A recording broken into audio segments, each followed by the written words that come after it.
Kinara wa chama cha DAP-K Eugene Wamalwa amesema kwamba muungano wa upinzani utashinda serikali ya Kenya Kwanza katika uchaguzi wa mwaka 2027.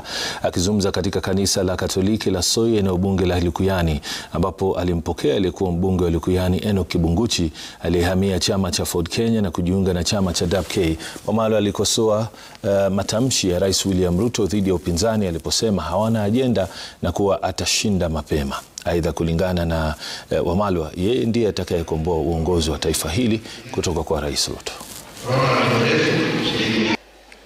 Tunataka tuambie Bwana Ruto, baba ameenda, lakini jeshi la baba bado liko.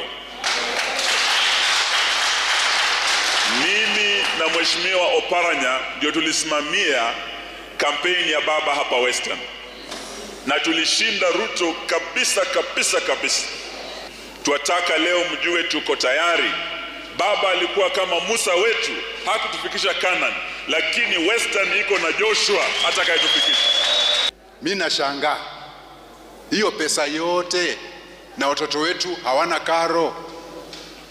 Walimu wa university wamekataa kazi kwa sababu hawajalipwa.